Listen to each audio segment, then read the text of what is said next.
बिस्मिल्लाहिर्रहमानिर्रहीम। मैं हूँ गुलाम मुर्तज़ा सिद्दीकी एडवोकेट।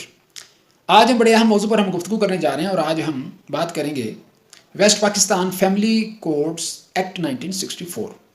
आज हम इस एक्ट का जो है वो ओवरव्यू, इसका जायज़ा लेंगे। यानी कि जितने भी मियाँ बीवी से रिलेटेड जो केसेस होते हैं वो अदालतों में फैमिली कोर्ट्स में किस तरह से प्रोसीड होते हैं, हम वो उसका मुकम्मल जायज़ा हम लेंगे सेक्शन 1 से लेकर सेक्शन 26 तक। यानी कि इस कानून के टोटल जो सेक्शन हैं, जो दफ़ात हैं, वो 26 हैं। तो हम 1 बाय 1 हम मुकम्मल तौर पर इसका जो है वो जायज़ा लेंगे जनाब, सेक्शन 1 से लेकर सेक्शन 26 तक। तो सेक्शन 1 जो है ये इसकी एक्सटेंशन के बारे में है कि इस एक्ट का जो नफाज है ये पंजाब की हद तक है। उसके बाद सेक्शन 2 जो है इसमें डेफिनेशंस हैं, इसमें फैमिली कोड की डेफिनेशन है, इसमें आर्बिट्रेशन काउंसिल जिसको म्यूनसिपल कमेटी भी कहते हैं और चेयरमैन की जो डेफिनेशन जो है वो इसमें पाई जाती है। उसके बाद सेक्शन 3 जो है, सेक्शन 3 में जो है वो हम इस बात का जायज़ा लेते हैं कि जो इसकी जो फैमिली कोड है इसकी इस्टेब्लिशमेंट के हवाले से जो है, यानी कि इसकी जो तश्कील है, इसकी तश्कील किस तरह से होती है। इसकी तश्कील जो है ये हर डिस्ट्रिक्ट में जो है और सब डिस्ट्रिक्ट में जनाब इसकी तश्कील अकॉर्डिंग टू लॉ होना ज़रूरी है। दूसरे नंबर पर इसमें जो है वो ज़रूरी है कि according to section 3 family code की जो जज है वो लेडी यानी एक फ़ीमेल जज होनी चाहिए। और तीसरी इसमें बात ये है कि इसकी जो अपॉइंटमेंट है ये पंजाब गवर्नमेंट करती है, लेकिन उसके लिए ज़रूरी है कि ये जो फीमेल जज फैमिली कोर्ट जो होती है इसकी appointment Punjab government with the consultation of high court, यानी चीफ जस्टिस जो हाई कोर्ट जो होता है उसकी कंसल्टेशन के साथ जो है ये इसकी अपॉइंटमेंट करती है। अब सेक्शन 4 जो है ये जज की क्वालिफिकेशन को बयान करता है कि फैमिली कोर्ट की जो जज होती है उसकी क्वालिफिकेशन क्या है। उसकी क्वालिफिकेशन ये है अकॉर्डिंग टू सेक्शन 4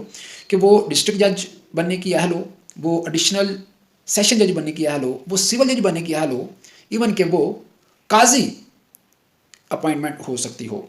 यानी कि ये जो दस्तूरुल अमान दीवानी रियासत कल्लात उस एक्ट के तहत जो है जो काजी मुकर्रर होते थे, तो जो क्वालिफिकेशन उस काजी की है तो उस काजी की अहलियत भी उसमें होनी चाहिए। फिर उसके बाद सेक्शन 5 जो है ये जूरिस्डिक्शन के ऊपर जो है वो बताता है। जूरिस्डिक्शन के हवाले से दो चीज़ें हैं। नंबर एक कि फैमिली कोर्ट को जो जूरिस्डिक्शन हासिल है वो जो शेड्यूल दिया गया है उस शेड्यूल के दो हिस्से हैं। पार्ट 1 में 10 तरह के जो है वो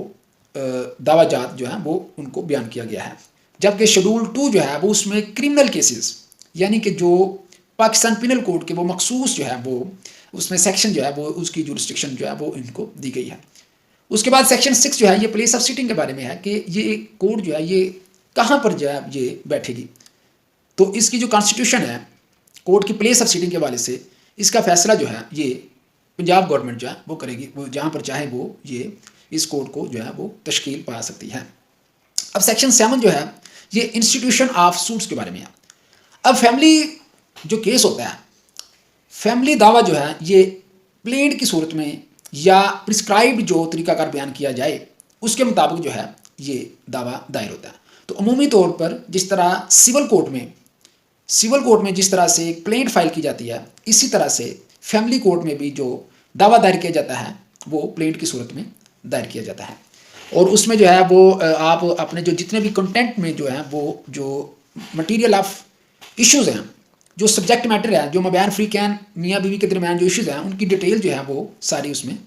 देना जो है वो ज़रूरी होता है। इसके अलावा जो है वो सेक्शन 8 जो है ये इंटीमेशन टू डिफेंडेंट है, यानी कि दावा जो है वो दायर होने के बाद जो अगला मरहला आता है वो जो मुद्दा आता है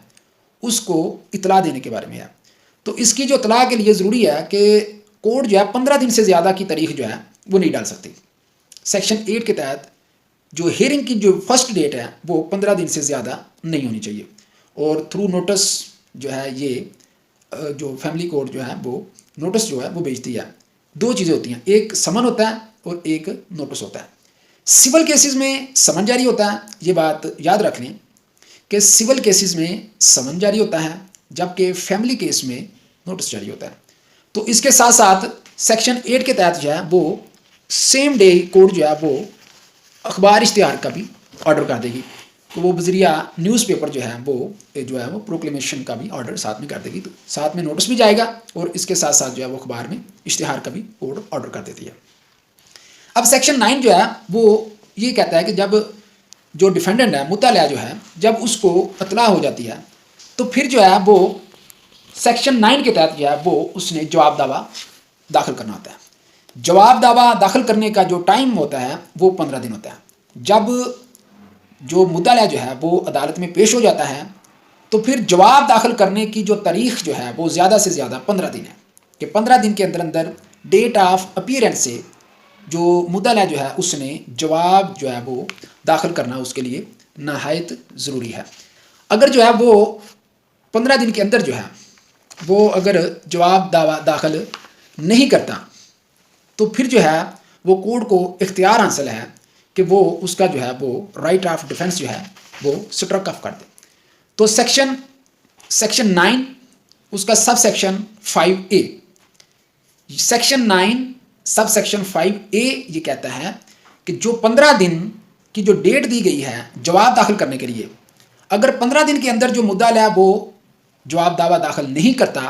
तो कोर्ट जो है सेक्शन 9 5A के तहत क्या करेगी, वो उसका राइट ऑफ डिफेंस जो है वो स्ट्रक ऑफ कर देगी और फैसला जो हतमी जो है वो फैसला वो डिसाइड कर देगी। अब सेक्शन 10 जो है वो बात करता है कि प्री ट्रायल प्रोसीडिंग के वाले से, मसलन के दावा दायर हो गया, दावा दायर होने के बाद मुद्दा जो है वो उसको इतला हो गई है, इतला होने के बाद उसने जवाब दावा दाखिल कर दिया है।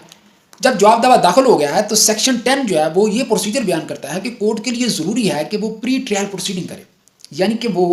दावा जवाब दावा का जायज़ा ले और जायज़ा लेने के बाद कोर्ट के लिए ये ज़रूरी है कि वो माबैन फ्री कैन जो है वो सुलह कराने की जो है वो कोशिश करे, ताकि मामला जो है वो मियाँ बीवी के दरमियान अगर कोई इशू है तो उसको रिजॉल्व किया जाए। तो ये कोर्ट के लिए ज़रूरी है कि जवाब दावा दाखिल होने के बाद सबसे पहले जो काम कोर्ट के लिए जो करना ज़रूरी होता है वो माबैन फ्री कैन यानी मियाँ बीवी के दरमियान कंप्रोमाइज़ कराया जाए। तो अदालत जो है वो प्रैक्टिस जो है वो ये है कि वो इवन के जो लड़की के माँ बाप जो साथ आए होते हैं उनको भी, इवन के वकला को भी वो रिक्वेस्ट करते हैं कि ठीक है आप हमारे अदालत से बाहर चले जाएँ, तो फिर वो मियाँ बीवी को इकट्ठे बैठा देते हैं और उनको कहते हैं कि आप आपस में गुफ्तगू करें ताकि अगर कोई कंप्रोमाइज़ की सूरत हो। फिर कोर्ट जो है वो अपने पास जज जो है वो उन दोनों मियाँ बीवी को बुलाते हैं और उनसे पूछते हैं भाई क्या मामला, आप मसला क्या है। तो उनकी गुफ्तगू सुनने के बाद अगर फ़र्ज़ करें अगर वो कंप्रोमाइज़ नहीं होता और ख़तून जो है जो बीवी जो है वो कहती है कि मैं अपने शोहर के साथ नहीं रहना चाहती, मैंने खुला ही लेनी है, तो फिर जो है वो कोर्ट जो है वो दोनों की वो उनकी स्टेटमेंट लिखेगी और उसके बाद जो है सेक्शन 5 जो है सेक्शन 10 सब सेक्शन 5 वो ये कहता है कि कोर्ट इमीडिएटली खुला की डिग्री जारी कर देगी। यानी कि अगर कंप्रोमाइज़ मबैन फ्री कैन मियाँ बीवी के दरमियान नहीं होता तो कोर्ट उसी तारीख पर इमीडिएटली जो है वो खुला की डिग्री, तलाक की डिग्री जारी कर देगी। लेकिन उसकी जो एग्जीक्यूशन जो है, जो उसका जो अजरा है वो 90 दिन का है। यानी कि ये जो है वो कानून में ये गुंजाइश मौजूद है कि अगरचे कोर्ट ने खुला की डिग्री जारी कर दी है लेकिन फिर भी 90 दिन तक मियाँ बीवी के पास ये टाइम होता है कि वो दोबारा किसी भी वक्त वो सुलह कर सकते हैं और डिग्री जो है वो कैंसिल हो जाएगी। अच्छा, अब जब मबयान फ्री कैन कंप्रोमाइज़ नहीं होता तो फिर अगला मरहला सेक्शन 11 ये कहता है कि कोर्ट जो है वो फिर जो मदई होगा, जो मदैया होगी उसके बयान रिकॉर्ड करेगी जिसको एविडेंस कहते हैं। उसकी एविडेंस जो है ये स्टाम्प पेपर के ऊपर जो है वो स्टैम्प ड्यूटी पर जो है वो कोर्ट जो है वो रिकॉर्ड वो तहरीरी तौर पर जो है वो लिख कर अपना बयान जो है वो कोर्ट में सबमिट करवा देते हैं। जो डिफेंडेंट होता है वो फिर उसके ऊपर जिरा करते हैं। फिर इसके बाद फिर इसी तरह डिफेंडेंट जो है वो भी अपनी एविडेंस जो है वो स्टाम्प पेपर के ऊपर लिख के जो है वो कोर्ट में सबमिट करवा देते हैं और फिर जो है वो मदैया का जो वकील होता है वो उसके ऊपर जिरा करता है। फिर उसके बाद दोनों में वकाला की बहस होती है। फिर उसके बाद सेक्शन 12 ये कहता है कि जब सारा ट्रायल जो है वो कंप्लीट हो गया, कंक्लूजन ऑफ द ट्रायल के बाद कोर्ट एक बार फिर कोशिश करेगी कि मियाँ बीवी के दरमियान जो है वो सुलह हो जाए। फिर उनके दरमियान कंप्रोमाइज़ के लिए वो फिर उनको बुलाएगी, फिर वही तरीकाकार अडॉप्ट किया जाएगा कि फिर उनको आपस में पास बैठाया जाएगा और उनसे कहेंगे आप आपस में गुफ्तगू करें और आप बताएं कि आपका मसला क्या है, क्या कोई ऐसी गुंजाइश बनती है, अगर कुछ आप शराइत रखती हैं तो वो अगर आपकी शराइत पूरी कर देता है तो आप जो है वो अपना घर बसाएं। लेकिन अगर फिर भी जो है वो खतून जो है वो बीवी जो है वो वजीद है कि नहीं मैंने जो हमारा जो कंप्रोमाइज़ नहीं हो सकता, तो फिर कोर्ट जो है वो फिर फाइनल डिग्री जो है वो फैसला कर देगी। इस तरह सेक्शन 12A जो है ये कहता है कि फैमिली कोर्ट सेक्शन 12A के तहत पाबंद है कि वो 6 माह के अंदर फैसला करे। यानी कि फैमिली कोर्ट ने family court act 1964 section 12A के तहत वो पाबंद है कि वो 6 माह के अंदर जो है वो फैसला करे। फिर उसके बाद सेक्शन 13 जो है वो इन्फोर्समेंट ऑफ डिक्री का है, यानी कि जो अदालत ने फैसला कर दिया है उसके ऊपर, मिसाल के तौर पर अगर जो है वो कोर्ट ने जो है वो हक महर की वसूली का या समान जहेज का की डिग्री कर दिया या खर्चा नानो नफ़क़े का जो फैसला है वो डिग्री कर दी है, तो उसकी एग्जीक्यूशन जो है वो सेक्शन 13 के तहत जो है वो उसकी इन्फोर्समेंट ऑफ डिग्री होगी। वो CPC के तहत सिविल प्रोसीजर कोड में जो तरीकाकार बयान किया गया है वो उस तरीके के मुताबिक जो है वो डिग्री जो है वो एग्जीक्यूशन होगी। और उसमें ये होता है कि फिर उसको एक नोटिस दिया जाएगा, अगर वो पेश नहीं होता तो फिर उसके वारंट गिरफ्तारी जारी कर दिए जाएंगे, और अगर वो फिर भी वो फरार रहता तो फिर उसकी जो है वो जो जायदाद होगी वो कुर्क कर ली जाएगी,